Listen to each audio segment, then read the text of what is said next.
Hey, it's Faith Talk Live. I'm Rick Probst. And I'm Dan Ratcliffe. Is that a lightsaber behind Ed Wiley there? Oh, wait a minute. That's not Ed Wiley. Yeah. Hey guys, it's me, Cyrus. But I know you weren't able to afford Ed Wiley because I know how much he charges. Yeah. So I just want you to know, if you want to call me Ed, if it helps, you feel free. But yeah, I'm excited to be a part of the show. I'm glad we could make this happen. That is not a lightsaber though.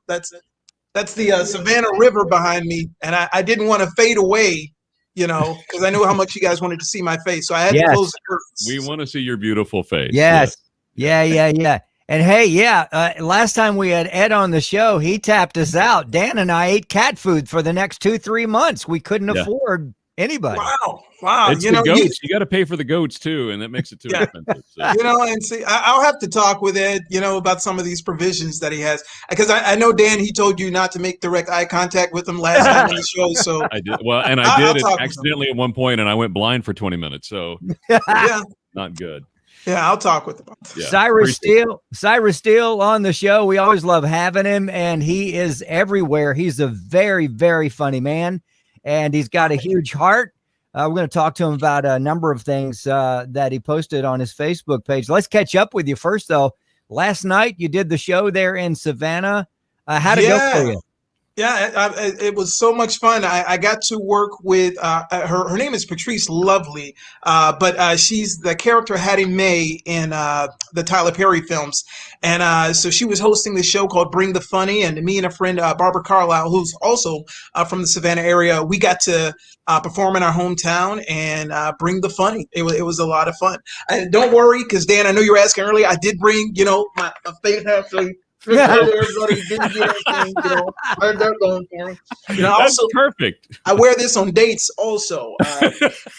They explain how many second dates do you get? But no, let me tell you something. Sometimes, I'm glad you mentioned that. I'm going to do a quick infomercial right now. Sometimes, Dan, you don't feel like running back to the car. We've all done that because you forgot the face mask, Right. So I don't run back to the car, Dan. Ask me why. Why? Why do you not run back to the car? I have a sock. All you do is just take your sock off, you wrap that around your face, and then that solves your whole problem. Now, side effects may include toe jam, but it works. And that's what matters, Dan. That's what matters. It works. You got to watch out for that toe jam in the mouth, though. Little DIY, I'm here for, the face mask hacks. I'm here for it. That's why we love having you on, because you are so informative. Yes. And now I smell my sock. Good choice. Not sure what you stepped in there, but but it was a fun show. We got to do something for the women's veterans in the audience, and so that was kind of nice to be a part of too. Very cool. Now you're from Savannah. You have family still there? Do they come up? Do they come and watch you still, or are they just like, that's just Cyrus? Yeah, well, both. They come to watch me, and during the show, they that's just. My brother heckled me. The first show I headlined here in Savannah. I remember. I was trying to remember what the line was, but he did what they call it's where a callback. And it was funny. It was funnier than the material I had written, and so I hated him. But yeah, my family loves to heckle me every chance they get. So it's bad when the audience gets a better laugh than you do. Yes, that's not what you want, right? Get off the stage. Yeah. Well, let's do this. Let's take this opportunity to call him out. What's his name? And let's call him out. Awesome. Oh, this is awesome. He'll love this. My brother's name is Simon. Simon Steele, and he's actually a pastor. So feel free to if you want to troll him online. Simon Steele, that's Simon. Simon Steele, and feel free to troll him. I know he would appreciate that. He really would. Now, as a pastor, he should know better than to heckle people, because pastors get heckled all the time, I'm sure. Yeah. He told me that God had given him a word that night. To heckle me. I just wish he had given him the word after the show. Cyrus Steele, we love having him. He's a comedian and a speaker, and he does so many things. All right, let's get personal here. On January the 25th, I saw you taking a stroll with a sweet young lady at Atlantic Station. Oh my gosh! Did you have the mask on? More than one date? What? Okay. That's true. What is it? Hot? Where's my? Sorry. You got the heat on too high there in the room. Yeah. Did she put you up to this, Rick? Did she call in earlier? I do have a girlfriend. I should say that a little more confidently, shouldn't I? Let me try that again. I am dating. How about that? I am dating. I know there's a lot of women out there who just were groaning just now because of that. But yeah, somebody apparently finds me attractive, and we started dating. I'm learning though the trick questions that women ask.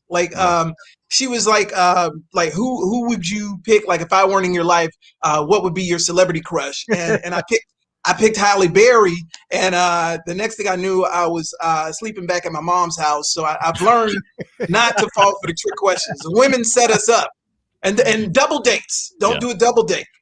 Yeah, because they're just comparing what you have to the other couple. Oh. Yeah, she saw the guy kiss his girl, and then turned to me like, "How come you don't do that?" I was like, "Because I don't know her." Why would I kiss her? It's crazy. It's crazy. Oh, that's so fun. I thank you for bringing that up. She's gonna love this segment. Now, wait a minute. Okay, so you can't win on that question. I mean, can you? How can you win on that question? On the celebrity crush, you can't win. Yeah. What do you say? No, because and then they flip her. She's like, "Ask me," and I'm like, "Well, who would you choose?" She's like, "I choose you over everything," and I'm like, "Okay, well, that's not fair. I didn't know that was a multiple choice. I didn't know we had options. I'm calling my friends. I'm like, "Yeah, I chose Halle Berry." They're like, "Well, that's a good choice." I was like, "I know, but exactly." So yeah, you cannot win. Don't do that. Also, when she says it's fine, it's not. It's not fine. No, it's never fine when they say it's fine. Don't believe it. Yeah. So now I'm yeah.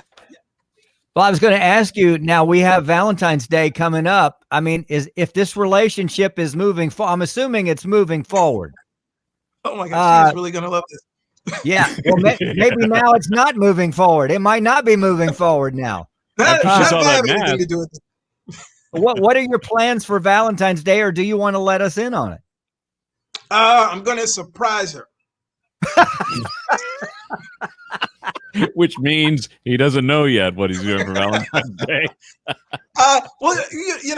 See, I used to have what I call broke Valentines. Okay, so she's very fortunate that she's not going through that phase of my life where I would have broke Valentines. Where I would get them like a pair of shoes, but it would only have one of the shoe in the box, and I'd be like, "Well, next Valentine's, I'm gonna get you the other shoe," and that's called broke Valentines.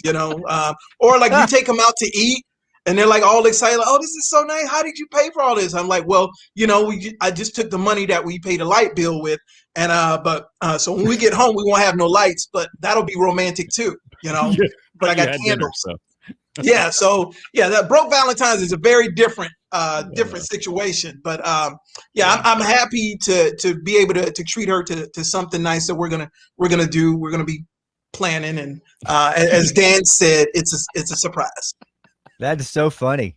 Cyrus Steele. Oh my gosh. All right, if we would ask that question to Ed Wiley, what celebrity crush? Now I'm sure Annie, his wife, would not do the same thing that your young lady did to you. Who would be Ed's celebrity crush, you think? I feel like it. I have to say, I think it would actually be a leader. I think it would be George W. Bush. Yeah. Because he does an impression of George W. Bush. I could see him, asking George questions like, George, hey, are you enjoying tonight? Heck yeah. I care about you, Ed. I care about the American people. Okay, when America hurts, I hurt. When America cries, I cry. When America farts, I smell it. I can just see them going back and forth like that. That's all I'm saying.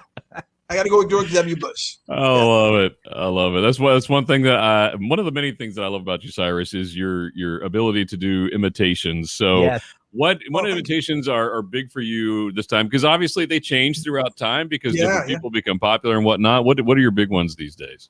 Well, last night I got to do the impression I do of President Trump. Okay, it's totally one of the best ones. I do it so bigly.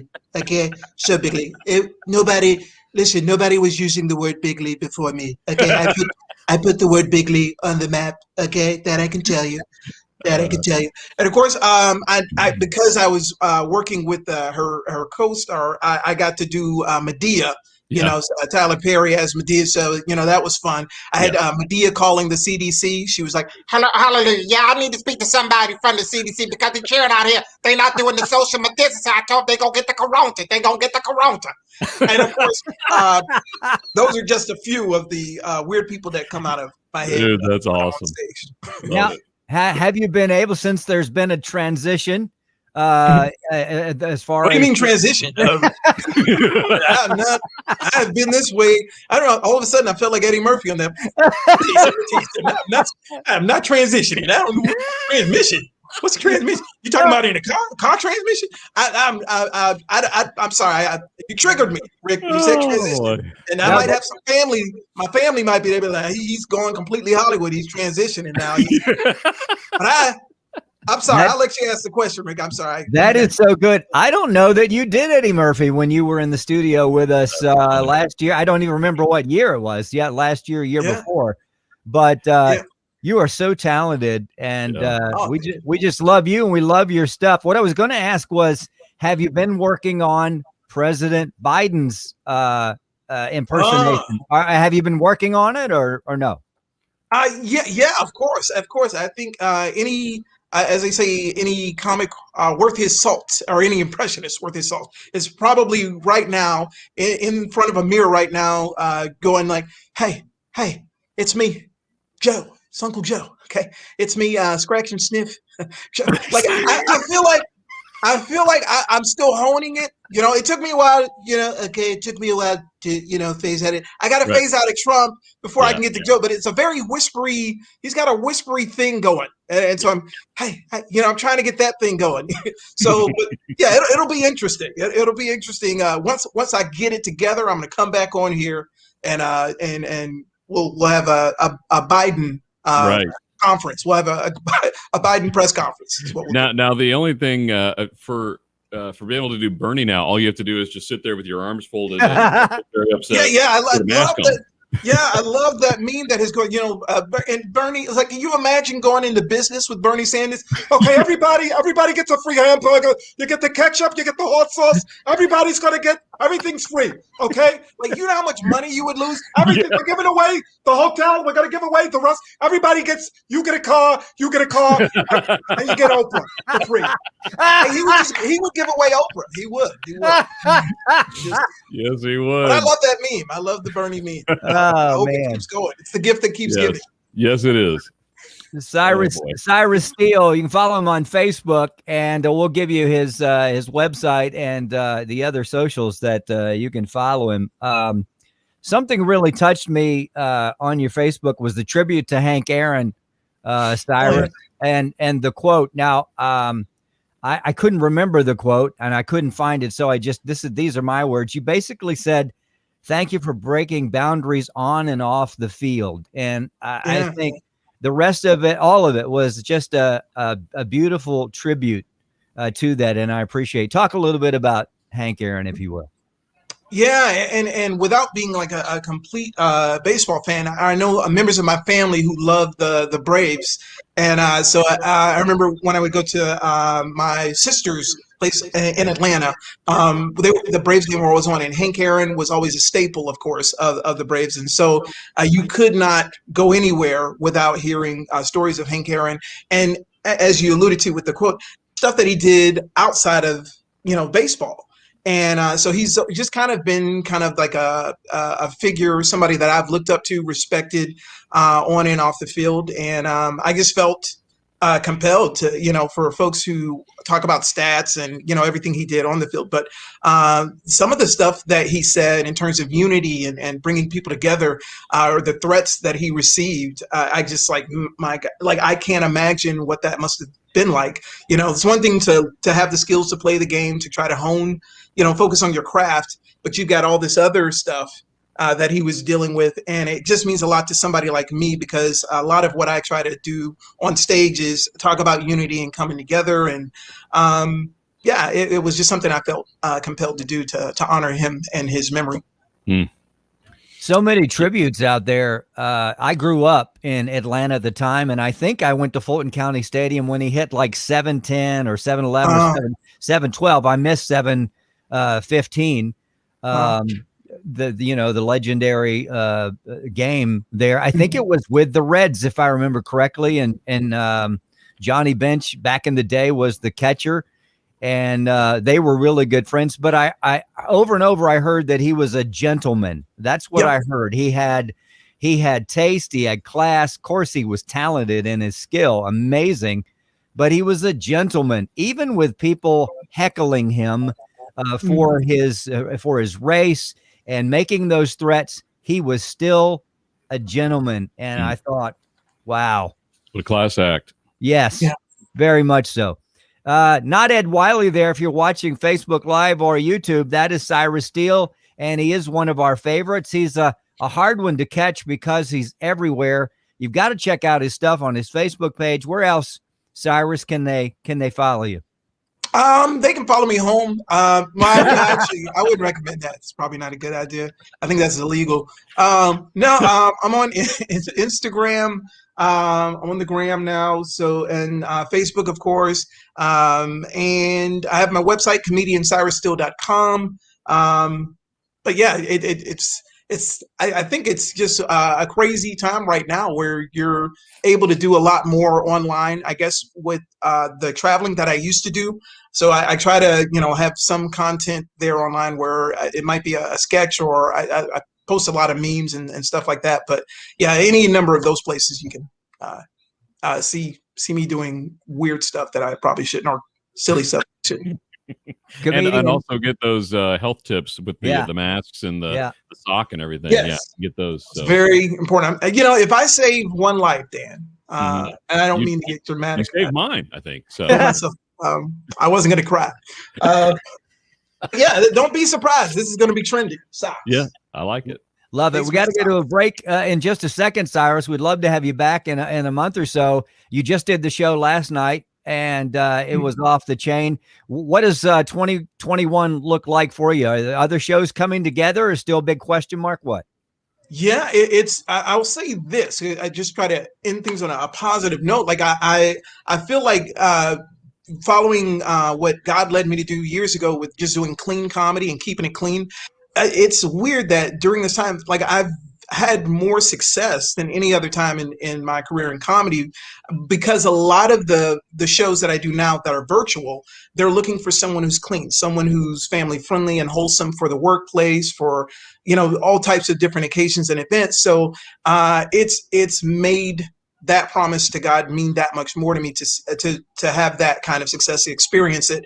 And I would just say to anybody out there, definitely whatever that purpose or provision that God has given you, to follow it and be obedient to that, because it does pay off in the end. But yeah, I have a show this Sunday, Super Bowl Sunday. I'll be at Cornerstone Church. I was just there for their women's conference. I have no idea why they want me back, but I'll be back. And I'll be doing just kind of a little comedy there before the Super Bowl, and a couple of other places where I'll be traveling with Henry Cho to Jacksonville, Florida. He's a mentor to me, so I'll be working with him in 2 weeks. So awesome! All right, check that all out at comediancyrussteele.com right there. Yeah. And hopefully on the Wiley Ranch pretty soon, the Wiley Theater there in beautiful Tifton, Georgia. I'm sure you would love to play that venue. Yeah. Come on down to Ed Wiley's ranch. I think he has a ranch now, guys.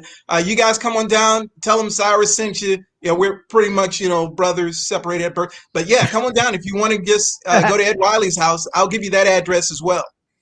Yeah, that'd be great. Awesome. Cyrus Steele. We love him. Cyrus, we'll talk to you soon. We got to take a break. We'll be right back. I'm Rick Probst. And I'm Dan Ratcliffe. This is Faith Talk Live.